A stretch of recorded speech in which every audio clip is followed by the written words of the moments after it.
Hello，观众朋友们，大家好，我是R。那么今天的散 time 呢，继续给大伙带来咱们这个 Unity 线上赛的比赛解说啊。那么这一把呢，也是来到了咱们的败者组的第一轮，由我们的 AD 对战上一期的败者是帕纳伊诺啊。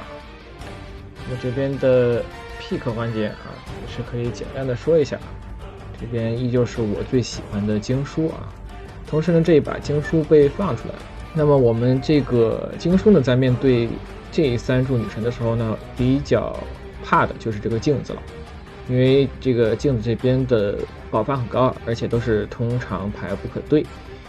那么在有镜子的情况下，我们的防守面也是会变得非常的疲软，只能靠这边的封牌来度过一个相对压力少的这么一个前期。把镜子办掉呢，这边的心和拒绝，那就是完全的没有压力了。这边心的伤害呢，基本上都是来源于阿轰，那么拒绝的伤害呢，都是需要去反出来的啊。也就是说，只要我们不打它，它的伤害就没有那么恐怖。OK， 我们也看到这边 AD 直接主动选择了主经书的这么一个构筑啊，这边带上了一个探测。那额外加入这个探测呢，可能也是希望去主动的去翻出对手的红卡，来进行一个完全论破的封啊。同时这边的话有这个壮语和加速，我们知道加速的话可以去加速打使徒，那么壮语和使徒同时存在，也就是满足了我们随意调整这个神算使徒的这么一个条件了啊。它可以节约一个诸事理解，和我们之前介绍的这个壮语诸事理解使徒的这个 combo 是一样的。这样的话就会导致我们这刀使徒是必中啊，因为有一个壮语来给我们电，我们可以随意的调整这个神算鬼谋。这边探经的组合也是非常的这个理想啊。那么由于我这边确实是想不出来第三柱配什么，不然的话探经还是非常喜欢的。OK， 我们这边来到对局，那么非常的幸运啊，我们是拿到了先手。拿到先手的情况下，基本上就可以等着打这个诡辩了。可以看一下，调整一下这个出池的手牌，诡辩直接上手，选择换3把诡辩顶到上面去。哦，这边只是换2，选择3T 摸到诡辩，看看有什么额外的想法。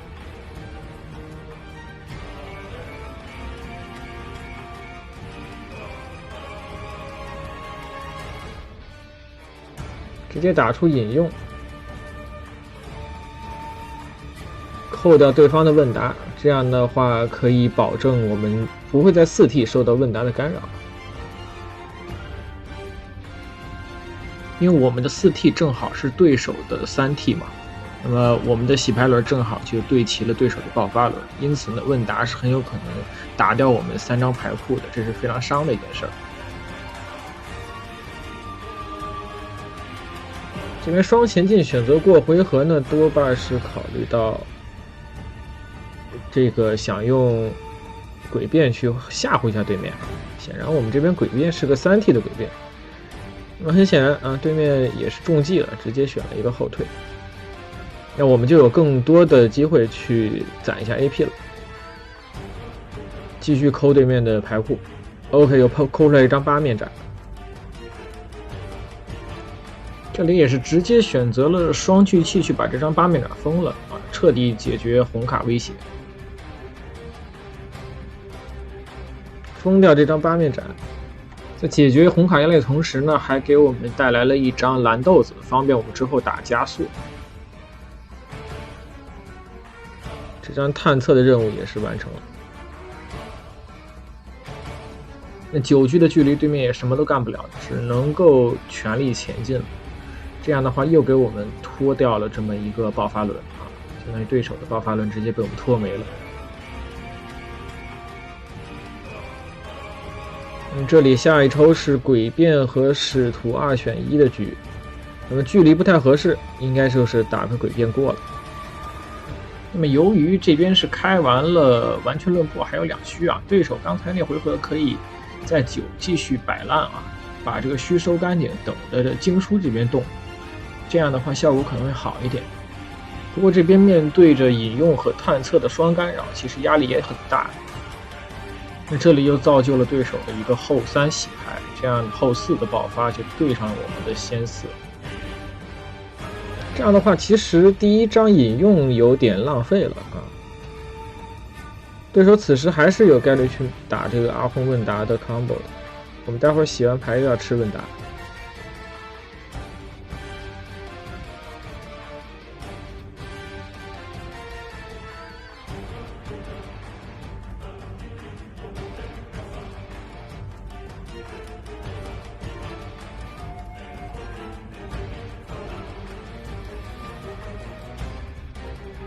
哦，抽到了引用，看看这里怎么抉择。我们可以去打一手神算的使徒，也可以去引用看看对面的问答。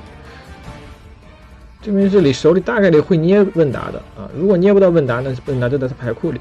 看看这边怎么抉择。我们也可以全力行动去打这个神算使徒。OK， 这边决定打使徒。这里的庄的话是非常的低啊，要去冒这个险吗？非常的大胆啊！这里打出这张使徒是非常的大胆。选到一张鬼谋，因为我们手里捏的是真言啊，对面再抽2的话，下回合再继续打，我们直接一个鬼谋真言对出去，这样保证一个高庄压。这么好的机会，对面肯定会打我们一套。OK， 这边打出了问答，我知道了，这边直接去问答吃掉3张牌库，来保证我们的盛典的启动。哎呦，这里对手如果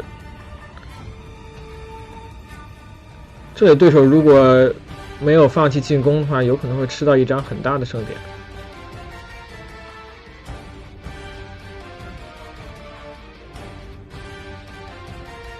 这边真言捏得很死，可能是没打算继续打盛典吗？想要再多打一轮牌库。OK， 给到了机会啊！这边一闪的2-2，这张真言对出去之后，我们是已经可以考虑斩杀的事情了。相当于打2庄之后，我们这边还有一个使徒的2-2。那么看对面这里是要停在几？来决定这个使徒啊，那么这边是觉得应该是点一下这个鬼谋使徒啊，那么觉得此时对手庄不满且还有集中力的情况，他是会去卡2的。那么这边2直接血吃，来保证我们的有足够的气去启动。OK， 这个2-2赌到了，基本上可以游戏结束了。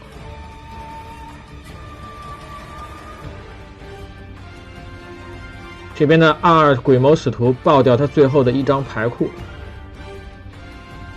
我们直接准备斩杀啊！这边选择鬼谋，可能还需要想一下吗？感觉不太需要想了呀。这边的伤害应该是比较充足的。这边全之盛典本体2-2打庄，之后就是打5血，然后我们还能再拿一张。但这边是在2局，好像没有什么东西可以让我们拿。这样的话是打5血，好像不太致死。其实我们的伤害可能不太致死，但是不致死的话，打出这么大的血差其实也是 OK 的。不对，不太 OK。这边如果打出去，对面是个砥砺的话，可能要死。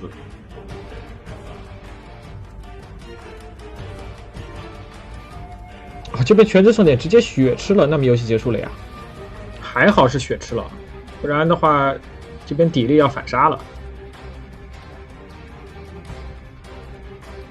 这边全职盛典如果庄吃的话，这个真言是没法去打掉剩下2庄的。那么现在的伤害就是完全足够的状态，我们直接这个使徒阶状语打掉5血，对面没有血去洗牌了。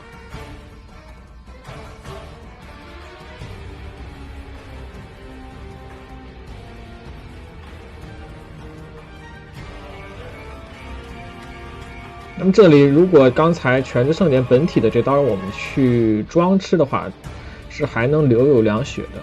那么此时如果是携带了砥砺这种东西啊，就是能够完成反杀的。这一张全职盛典也是比较的冒险，也是对手吃对了，所以说我们斩了啊。